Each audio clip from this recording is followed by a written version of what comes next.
საღამო მშვიდობის ეხლა 6 გადაცდა უკვე.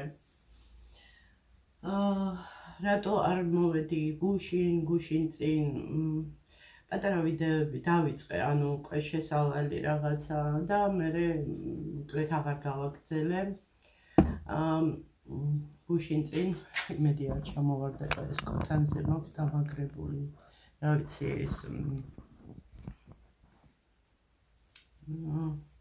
ის რა ქვია იმას პატარა შტატივია თუ რაც ქვია რო იგრიხება რა კარგად მაგრდება ყველგან მაგრამ ეს ახლა იმაზე მაქვს ძაფებზე და ხო მოკლედ გუშინ წინ იყო თუ როდის იყო ზუსტად არ მახსოვს 2 დღის უკან რა მოკლედ დედას გარდაეცვალა ძმა ბიძა ჩემი ახლა ბავშვობაში უფრო მახსოვს ანუ როცა სოფელში რა მოკლედ ვისვენებდით დედასთან იქ იყო ხოლმე ხშირად და ისე ზოგადად ნუ აი უცნაური ნათესაობა გვაქვს ზოგადად რა ალბათ ზოგს არ გაუკვირდება იმიტომ რომ არიან ესეთი ადამიანები რომლებსაც ნუ რაღაცნაირი ესეთი ტიპის ცხოვრება აქვს რომ არავინ არ უნდათ რა ნათესავები და მოკლედ ახლა რო ვთქვათ რომ მათ არ უნდათ ნათესავები ახლა ცოტა მოვიტყუები ერთი სიტყვით ცოტა ცუდ რაღაცას ვამბობ მაგრამ მხოლოდ ის ნათესავები ახსოვდათ ყოველთვის და მათთან ჰქონდათ ურთიერთობა ვინც სჭირდებოდათ ანუ რაღაცეებში რა მოდით თან ყავას გავაკეთებ ბიძა ჩემი არ იყო ცუდი კაცი არც არის ლამაზი ლაპარაკი რაღაცა ისეთზე თუმცა ბავშვობაში მცემდა პატარა რო ვიყავი და ნუ ფიქრობ ეს იყო უფრო მეუღლის დამსახურება კარგი ურთიერთობა ანუ არ გქონია არ მოვდიოდით ერთმანეთთან იყო ესეთი მომენტიც არ ვიცი ადრე ძველ ვიდეოში მაქვს მე მგონი მოყოლილი მთაში ანუ ნიკას ხო ზღვაზე ვასვენებდი ხოლმე ძირითადად ნუ დასავლეთში მივდიოდი ან სოფელში ან ზღვაზე და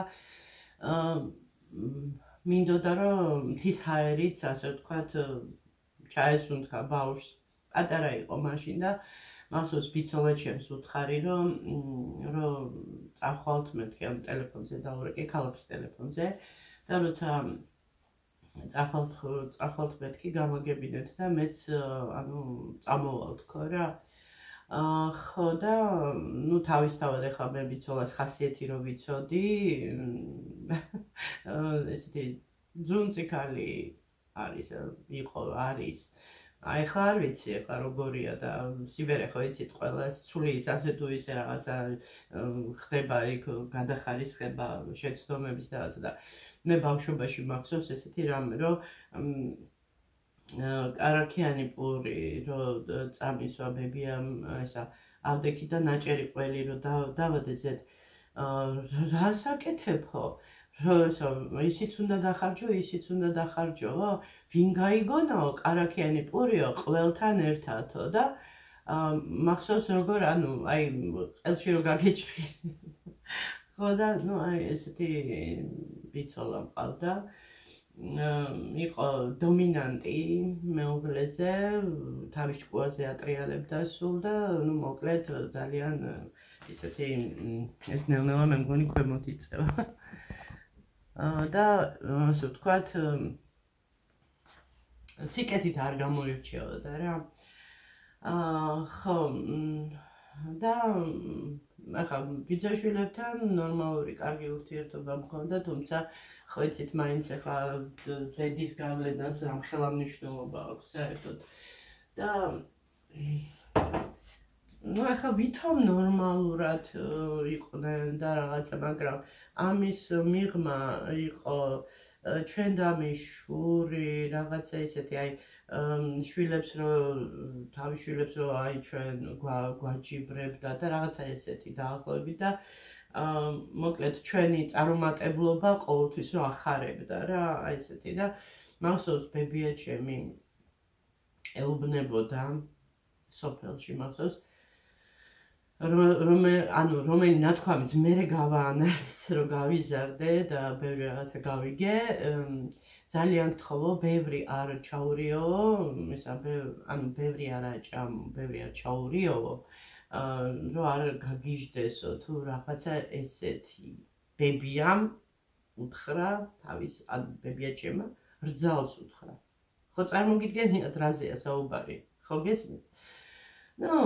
მოკლედ ბიძა ჩემი ბოლოს ვნახე მამა რო გარდამეცვალა ის იყო კელეხში და აი სიმართლე გითხრათ ხო როგორც ადამიანს ანუ როგორც პიროვნებას არ ვიცნობდი იმდენად იმიტომ რომ ეხლა ბავშვობის მე რამდენი დრო გავიდა მეც გავიზარდე რაღაცა და აი ის ანუ ადამიანური ის არ ქონია რა ესე აი საუბრები ნუ მოკლედ ძალიან ისეთი ალთაბალთას ვიყავით ყოველთვის და შემებრალა იცით და ძალიან შემებრალა რაღაცნაირად არ ვიცი ეხლა ისეთი არაფერი მომხდარა იქ მაგრამ აი რაღაცნაირად რომ ნახე ანუ უკვე ზრდასრულ ასაკში ზრდასრული კი არა რამდენი წლის ვიყავი 45-ის თუ რაღაც ესე და რომ ნახე აი რაღაცნაირად გული მომიკვდა და რაღაცნაირად შემებრალა იმიტომ რომ ფაქტიურად თავის თავს არ ეკუთვნოდა ადამიანი ის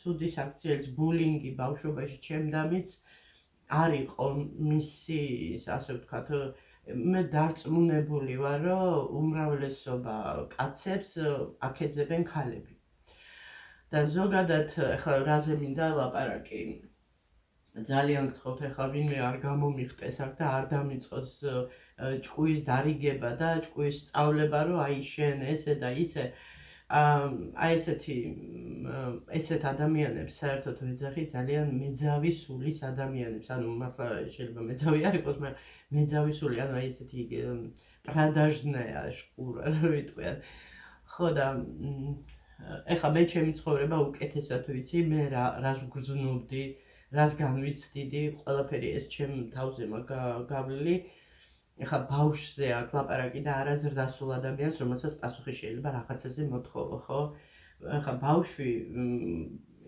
იმისთვის ჩავდიოდით იმ სოფელში და იმისთვის მივდიოდით ზაფხულში რომ ბავშვებს უნდა დაგვესვენა ხო ესეა რომ სწავლის მერე თან მაშინ ჩვენი სწავლა კიდე სხვა იყო ეხლა არ ვიცი მე ცოტა კი არა ძალიან გასწავლდება ჩვენ მაგალითად კვირაში 6 დღე ვსწავლობდით და ერთადერთი დღე ვისვენებდით ხოლმე ხო და წარმოიდგინეთ როგორი ის გქონდა თან მარტო აი სულ ქალაქში რო ხარ ამ გამონაბოლქვში ამ მაშინ ხო რაღაცა ის გამოხტვა ყველა სჭირდება ყველა ადამიანს და აი ესე მთაში ახლა ბებიასთან მივდიოდით მე არანაირად არ მივდიოდი არც ბიძა ჩემთან არც ბიცულასთან უბრალოდ თავისთავად ისინიც იქ იყვნენ ხოლმე ისინიც ჩვენსავით ისვენებდნენ ნუ პაპა ბებია აღმოსავლეთში ბებიას ბაბოს ეძახიან ბაბო და პაპა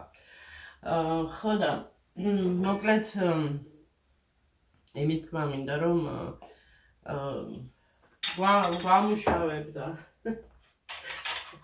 მახსოვს ვანდა იჯდა ესა ბლისხეზე ასოა ბიცოლა ჩემმა ეს ასოა და აკრეფინებდა ბალს და ეხლა წარმოიდგინეთ ვანდა პატარა იყო რაღაც ვანდა რო გენახათ პატარაობაში ესეთი გავხდარი ესეთი მარტო ლოყები იყო და ტანზე იყო ძალიან გავხდარი სხვათა შორის ნინოც ესეთი ბავშვი იყო ტანზე ძალიან გავხდარი იყო და ლოყები ჰქონდა ხო და ერთი ბალი ესე წაიღო პირში და შეჭამა რა ახლა ბლისხეზე ნუ ჭამო ბალსო ეგო სამურაბეაო და ნუ ბავშვი ახლა ერთი რამდენი უნდა ეჭამა ახლა ხო რა ბალს რო დააყვედრიდა და ნუ მოკლედ ძალიან ისეთი აი მართლა გვიშხამდებოდა ხოლმე დასვენება ხო, იმას რაც შეეხება ის ნიკაზე რომ უთხარი რომ პატარა რო იყო და მინდოდა რომ ვისა, არ დამირეკეს. არა. არ დამირეკეს არაფერი, საერთოდ, აი როგორც თქვენთვის არ დაურეკიათ ისე, მოკლედ, აი ესე. ხო და ესე იგი ჩვენ ანუ სოფელში ბებიაჩემთან უამრავი კაკლის ხეები იყო, აი უამრავი. ეხლა რაზე გამახსენდა ეს საკითხი საერთოდ გუშინ ვიყავით, მგონი ჩემებთან, ხო, გუშინ. და დედამ უმცროსი და იყო ჩამოსული თიანეთიდან და ნიგოზი უჩუქებია დედასთვის და დედამ ცოტა ჩამიყარა მეც რა, ნიგოზი გამომატანდა და ისე გამიხარდა. და სოსოსოვნები ნახე დედა მეთქი, ნიგოზი მეთქი და ვანდამთხა რომ კაიო რა ეს რა ანუ რა გაგიკვირდაო თუ რა გაგიხარდაო რა ნიგოზიაო რა. ხო და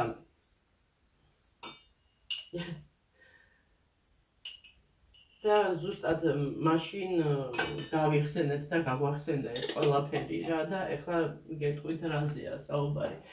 ანუ დედმამიშვილებიდან 6 დედმამიშვილი იყო, დედას ყავდა კიდე 5 და ანუ დები და ძმა 1. და 2 მხოლოდ 2 და იყო, ანუ თბილისში გათხოვილი. ეს იყო უკვე გარდაცვლილია დეიდა, ანუ ლია დეიდა და დედა ჩემი იყო გათხოვილი თბილისში. ხო და დანარჩენები რაიონებში თავიანთი, ასე ვთქვათ, ქონებათ როგორ ვთქვათ რა, ანუ მიწა-წყალი და ყველაფერი ქონდათ და ანუ თავისთავად ახლა შრომობდნენ და ყველაფერი ახლა თბილისში გინდა იშრომე, გინდა ისქენი, ვერც ძროხას იყოლიებ თბილისში, ანუ თბილისის ცენტრში ვერც ბოსტანს დაბარავდა დათოხდი, პამიდორს ვერ იყო, ვერაფერს ვერ გააკეთებ და ნუ ესეთი ისა ხო, აი წარმოიდგინეთ ხო, აი ესე ვთქვათ ადამიანი, რომელიც ანუ იცი ხო, ბიძაჩემიც თბილისში ცხოვრობდა სხვათა შორის. რომ იცი ესეთი სიტუაციაა და ანუ ბაბო და პაპა რო გარდამეცვალა, თავისთავად ეხლა მაშინ ესეთი წესები იყო, ბიძაჩემის გახდა ის მიდამოები, იცით რამდენი მიწა? ნუ არ 1 2 3 4 სადღაც 4-5 ნაკვეთი ცალ-ცალკე. ეს არის წარმოიდგინეთ მთაში, ესეთ სუფთა ჰაერზე, ძალიან მაგარ ადგილზე. და ამ ყველგან თითქმის ეს კაკლის ხეები და რაც და აი ხო გეუბნებით საახალ წლოთ 1 კილოგრამი ნიგოს რო არ მოგაწვდიდნენ რა, აი ესეთი ნათესაობა გონდა სამწუხაროდ.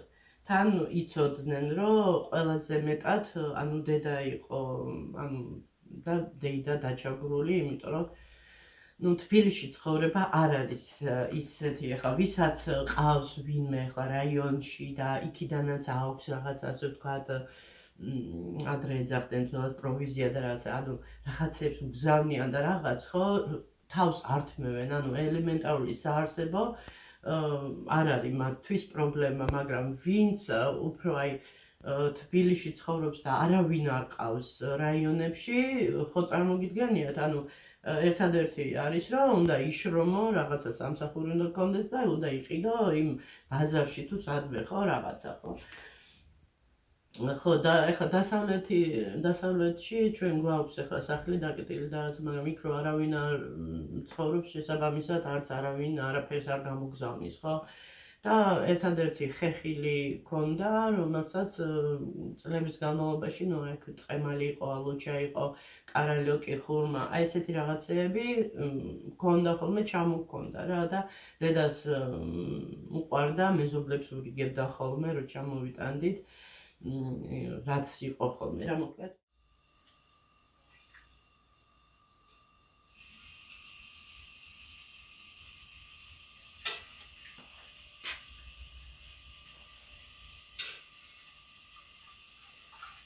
ხო და არ ვიცი რა, აი ესეთებიც ხდება. ეხლა ბევრი ალბათ თავის თავსაც ამოიცნობს ჩემ მონათხრობში, ბევრი თავის ნათესაურ კავშირებზე. ეს არის კატასტროფა, მეგობრებო. აი აქ არის ზუსტად ძაღლის თავი დაბარქული. როგორ ეყარება ხალხს ერთმანეთი, როცა აი ესეთი დამოკიდებულება არის, ეხლა ამას მე ვახმოვანებ. მე ჩემი მხრიდან არასოდეს არ მქონია არც აი თქვათ ესეთი დამოკიდებულება, როგორც გქონდათ ჩემ ნაცვლად, ჩემს მიმართ. აი ანუ ერთადერთი რაც შემეძლო მე თქვა ესო აი ესე იქცევა რატოა ესე და ნუ აი ანუ უბრალოდ როგორ იტყვიან კონსტატირებასო თუ რაღაც ანუ უკეთებდი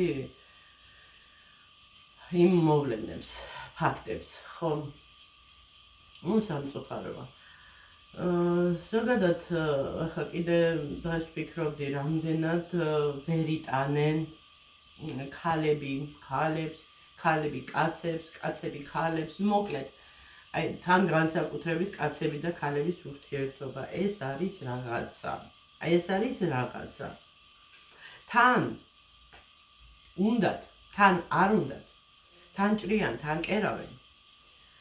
ხო, რაღაცა ეს დაკარგული კომენტარები ამომიყარა იმაში, სტუდიოში, შევედი და ვნახე. თვალები აი ესეთი გამიხდა. აი ესეთ რაღაცებს წერდნენ. მოკლედ იყო რა თქმა უნდა საღი აზრი, იყო რაღაცა ისეთებიც რა ცოტა და იცით როგორი შთაბეჭდილება გჭირდება. აი ზუსტად ის ანუ ნეგატივს სადაც ამოვიცნობ ხოლმე და ჩემს მიმართ, ჩემი შვილების მიმართ აგრესიას და რაღაცა ხო? რატომ გასგონია რომ ესეთი ადამიანი, არ ვიცი, ეს ჩემი აზრია. ახაცნაირად მეძავის ტიპის უნდა იყოს, რაღაცა მემაპატიეთ და მობოზო ელემენტი, იმიტომ რომ არავითარ შემთხვევაში აი ნორმალური ქრისტიანი, მორწმუნე ადამიანი არ იტყვის ისეთ რაღაცებს, რაც იქ ეწერა. არ ვიტყვი, მე არ გავახმოვანებები ეწერა. მოკლედ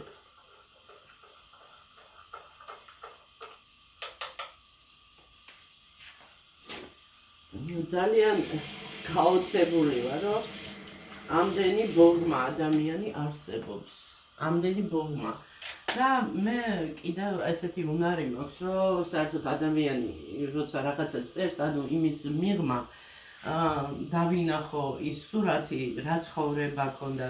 ეხლა გასაგებია, მე მაგალითად როგორ ფიქრობ ეხლა ჩემთვის რა გული არ უტკენია, მამრობით სქეს და ის მაგრამ აგრესია და სიძულვილი არ გამჩენია.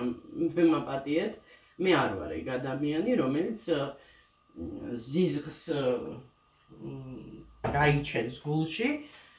ხო და მხოლოდ იმის გულისთვის, რომ აი რაღაცა არ აეწყო, არ მოხდა ისე და რაღაცა. ხო, კიდევ ძალიან ისეთი მნიშვნელოვანი თემა. ხო, არა, არის ძალიან ბევრი კაცია, რომელიც ქალებს ვერ იტანს. რატო ვერ იტანს? იმიტომ რომ ეს ის ქალები არიან, რომლებიც აგრესიულად იქცევიან კაცების მიმართ და ცდილობენ მანიპულირებას, თავის ჭკუაზე უნდათ ატარონ და თავისთავად რომელ კაცს მოეწონება. კაც კი არა ქალს არ მოეწონება, ეხლა რომელ ქალს მოსწონს, ეხლა კაცი თავის ჭკუაზე რო ატარებს. მაგალითად ქალების მესმის ის რომ აი თავისი ადგილი აქვს მიჩენილი ქალებს რა. წადი ქალო კუხნაში ესე რომ ხო და ეს გასაგებია საწყენია და ესეთი დამოკიდებულება ეხლა მე არც ფემინისტი ვარ და არც იქი და არც აკეთ მოკლედ ვამბობ იმას რაც არის მთლიანობაში რა სამყაროში არა მარტო საქართველოში ხო და თან ესეთი დამოკიდებულება თუ გახსოვთ ჯეიკ როულინგს მაგალითად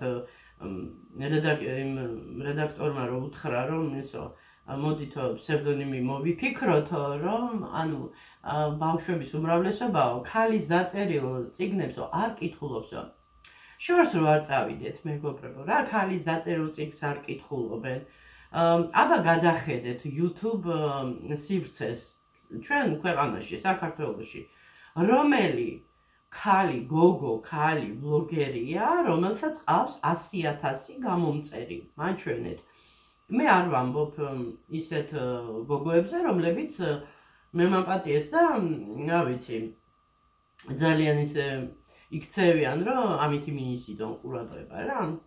არა, ნორმალურ ადამიანებზე მაქვს საუბარი. მაჩვენეთ ისეთი მითხარით შეიძლება არ ვიცი და არის მართლა ისეთი არხი, რომელსაც ყავს 100,000-ზე მეტი გამომწერი ქართველ ქალს ან გოგოს. მაჩვენეთ, მე არ ვიძახი ცნობილ მსახიობებზე თუ არის ესეთი, არ ვიცი, არ მგონია, მაინც არ მგონია, იმიტომ რომ დაკვირვებული ვარ. არც ქალები უყურებენ, ანუ უყურებენ და გამოწერის ამბავში. და კაცები, ბიჭები, კაცები რამდენიც გინდათ. ზოგი უკვე 300,000 გამომწერს არის ასული, ზოგია 200, 100, რა ვიცი მე. კარგად ბლომად გამომწერები ყავთ და ქალებს არა. ნუ ესეც პრობლემაა, ნახეთ, არის, კი. და აი იმიტომ არის მე ქალი თავისთავად მე გაღიზიანებულია.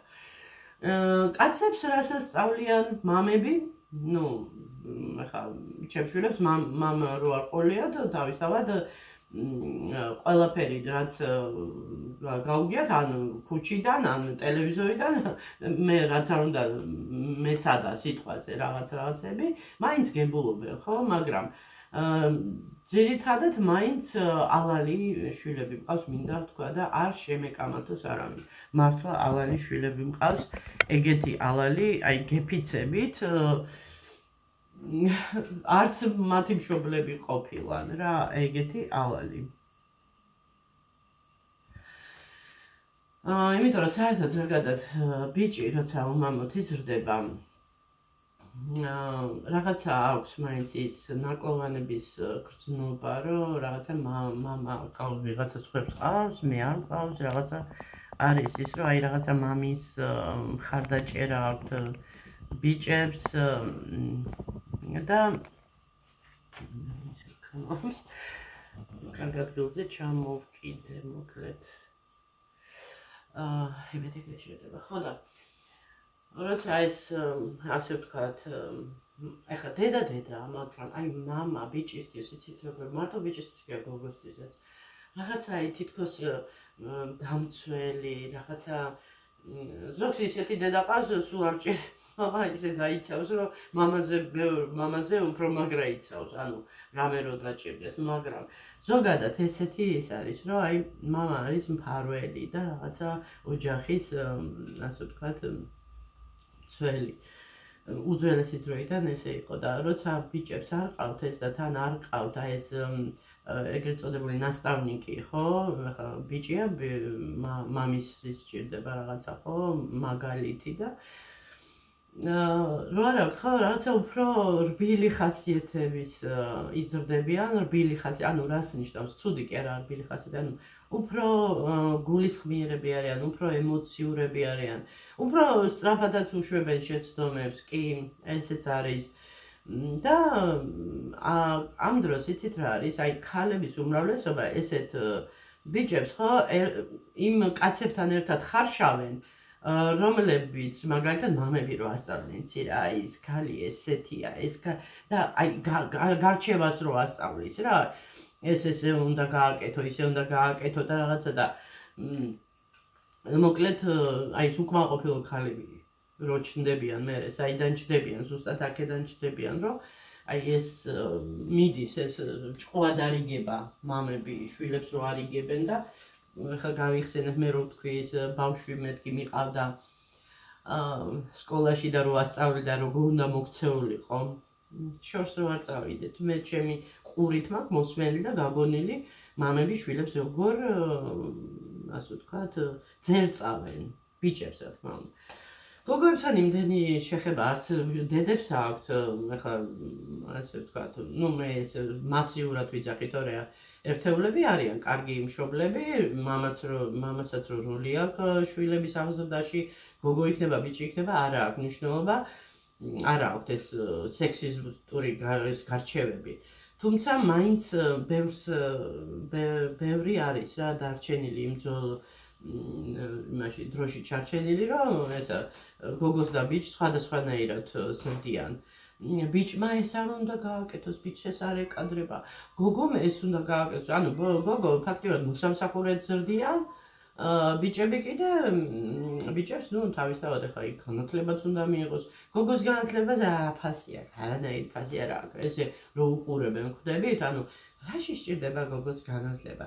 მაინც გათხოვდება შვილებს, გააჩენს, სად ექნება მაგის დრო?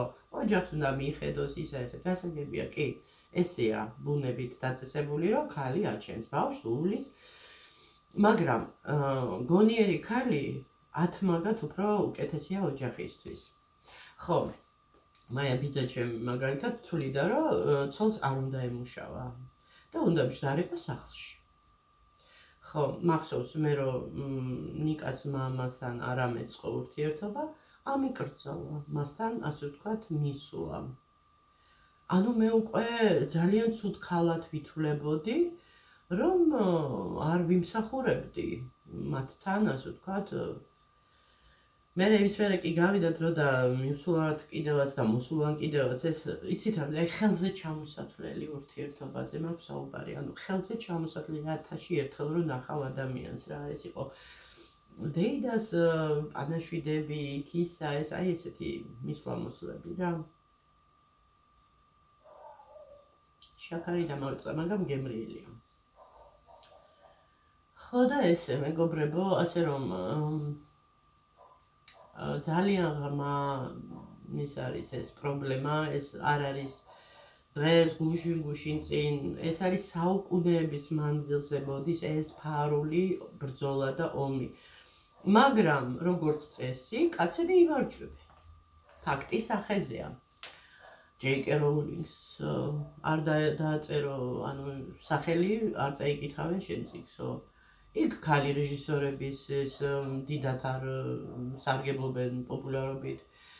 ქალი არც რელიგია, ანუ საგვდელი ქალი არ გვინახია ჩვენ ხო, არ გვინახია ეკლესიაში. მონაზონი კი, რომელიც დამალულია დაფარულია იქ, მაგრამ გვდელი, რომელიც წირვებს ატარებს, ესეთი არ გვინახია.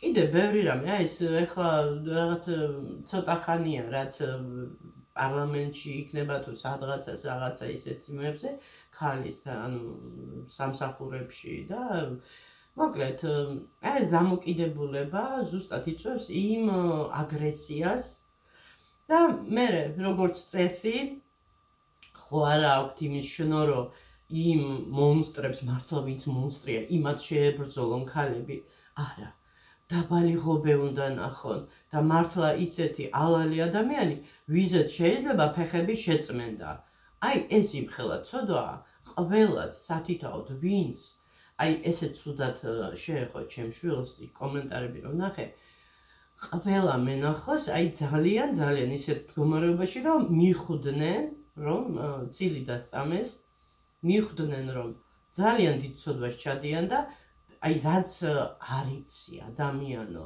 რატო ენას რატო აჭარტალებ თითებს რატო გაგირბის ის თითები შენი კაცით თუ საზღვრა ვიღაცას ესე არ არის და დანახული უკაცრავად დანახულში შეიძლება მე ძალიან ანგელოზად მოგეჩვენოთ არა ვარ ეგეთი საკმაოდ მკაცრი საკმაოდ სხვანაირი ვარ ცხოვრებაში და ბევრ შეიძლება პირიქით მოვეწონო ბევრ შეიძლება საერთოდ არ მოვეწონო ის რასაც თქვენ ეკრანებზე ხედავთ ის არ არის ნამდვილი ანუ ნამდვილი მე რას ვიძახი ანუ სრულ სახეს არ ქმნის ადამიანის და ესე ზერელეთ რომ უყურებთ ნებისმიერ იუთუბერს და ესე არ არის მე მაგალითად 1-2 იუთუბერი მინახია ცხოვრებაში აი რადიკალურად რო განსხვავდება იმ ტიპაჟისგან რომელიც არის იმაში ანუ ვიდეოში რადიკალურად განსხვავებული საერთოდ აი ცადა დედამიწასავით რო განსხვავდება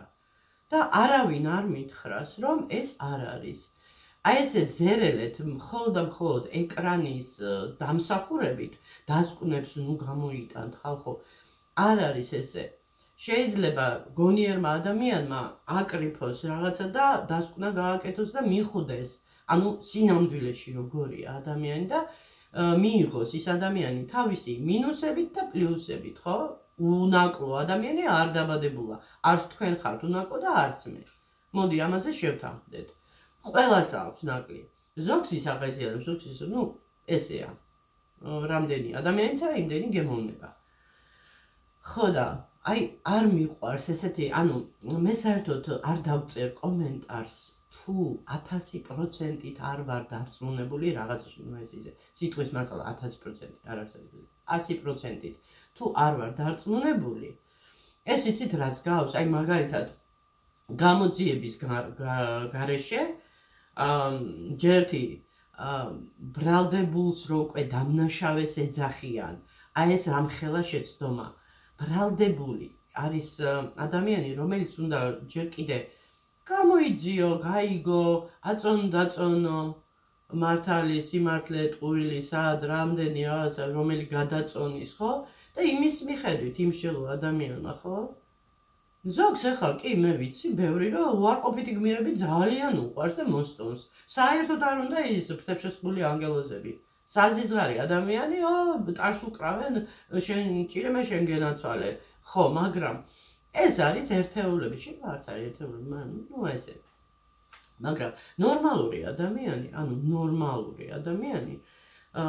ყოველთვის ფიქრობს იმაზე, რომ იყოს საერთოდ ზომიერება, ნორმა, სიტყვა ცუდი არ არის. ნორმალურობა ცუდი არ არის. რაღაცით ყველა ვართ გამორჩეულები. ეს სხვა რაღაცაა. ზოგი ნიჭით არის გამორჩეული, ზოგი უნიჭობით, მოკლედ არის, ხო? მაგრამ აი ესეთი დასკვნები, ესეთი მიდგომა ადამიანებისადმი ვფიქრობ ძალიან, ცუდი რამეა, რა თქმა უნდა, ცილისწამება ცოდვაა და მე რა ისე ვუბრუნდები იგივე თემას. ბუმერანგია თუ კანონზომიერება თუ რაც ქვია, მოკლედ, რასაც დათესავ, იმას მოიმკი. ხო, საერთოდ ასეთი ისიც მოვისმინე ამას წინათ, რომ ხშირადო ადამიანებს, მაგალითად ქალებს, როცა ბიჭები უჩნდებათო, ესო კარმული ის არის, რომ რაღაცა უნდა გამოასწორონო, ესე იგი, კაცების მიმართ რაღაცა არ იყო ისევ რა და მე დავფიქრდი, ახლა მე ხო ორი ბიჭი მყავს და ესე იგი, რაღაცა მე უნდა მესწავლა და რაღაცა ჭკუა უნდა მესწავლა. თქვენ რა გონიათ ახალგაზრდობაში? რაღაცა განსხვავებული ვიყავი, მეც მქონდა 1000 წვეტიანი აზრები და მეც რაღაცა არასწორად ვფიქრობდი. აი ესეა. ვღებულობთ. კარმულად ვღებულობთ იმ ბუმერანგსაც, ყველაფერს. ესეა. და ბიჭებს რო გოგოები უჩნდებათ, ეს იმას ნიშნავს, რომ ქალის მიმართ, გოგოების მიმართ, თავისი ოჯახის წევრების მიმართ არასწორი იქცეოდა ან არასწორი ის ქონდა და ამიტომ რაღაც კარმულად უნდა გამოასწოროს ეს შეცდომები. მოკლედ, ესეა მეგობრებო. კარგით. ბევრი ვილაპარაკე თუ ცოტა ვილაპარაკე, მაინც ამითი მოვიდუღე. ყავა ის პატარა ის ჭიქა-გუშინ რაღაცნაირად ისე მომიდა შოკოლადი და მეთქი გავაკეთებ, ცოტა ისეც რა, შაქარი რო ბევრი არ გონდეს, აი ეს გლაზურს ეძახიან. სხვათაშორის ესეთი ყავა უფრო გემრიელია, ვიდრე შაქრიანი, თუდაც ნაკლებ შაქრიანი. ზედმეტ შაქრიანი ხო საზღვრობაა. აი ეს უშაქრო არის რაღაცნაირი, ყავის გემო იგრძნობა. რაც შეეხება ჩემს კვებას.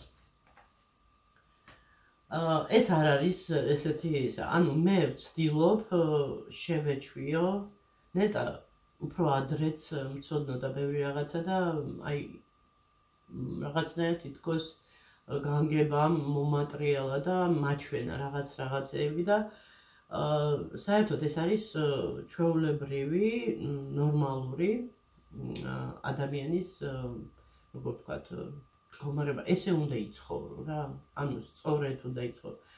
ხო, ზოგი იტყვის ესა, კი, სხვათა შორის ჟანას ვიდეოს ვუყურე და თქვა, რომ პროდუქტები, ჯანსაღი არ არის, კი, სადღა ახლა ის, მაგრამ ხაბთლადის შიგნით არაფერი არ არის, რომ მაგასაც ვერ ვიტყვით.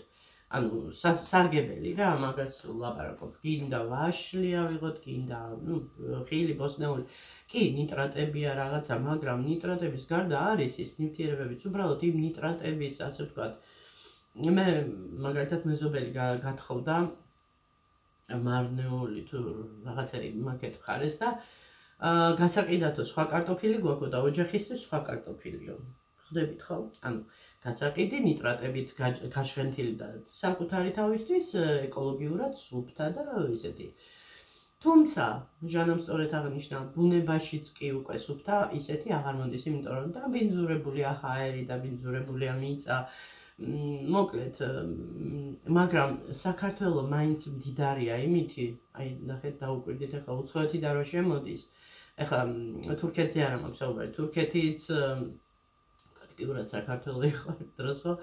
ანუ ცოტა ესეთი ქვეყნებიდან, სადაც უფრო მეტად არის ეს ასე ვთქვათ, ტექნიკა და ეს ტექნოლოგიები და ბევრი ხალხი, აი სადაც ცოტა ხალხი ცხოვრობს და უფრო ესეთი ველურია ბუნება და რაღაცა, იქ უფრო მიწაც სასარგებლოა და მოკლედ რა, ანუ უფრო ძვირფასია.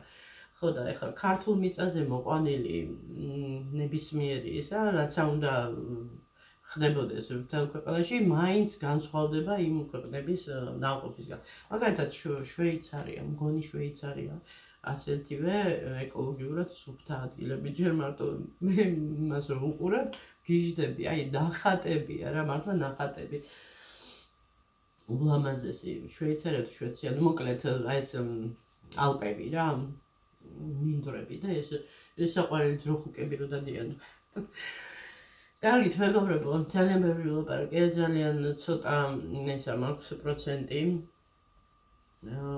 აი, რო და გულზე რო გაქვს რაღაცა და რო გინდა თქვა, ვფიქრობ, ну, არ ვიცი, სადაცაც ალბათ ტყუი, სადაცაც მართალს ვიძახი, მაგრამ მე როგორც, ანუ მიმაჩნია და როგორც მე ვფიქრობ, ის ვთქვი და ну, მოკლედ ესეა. კარგით, მეგობრებო, დავნერჩევ ყავას უშაქროს. ხო და ესე. კარგით, აბა გაყოცეთ.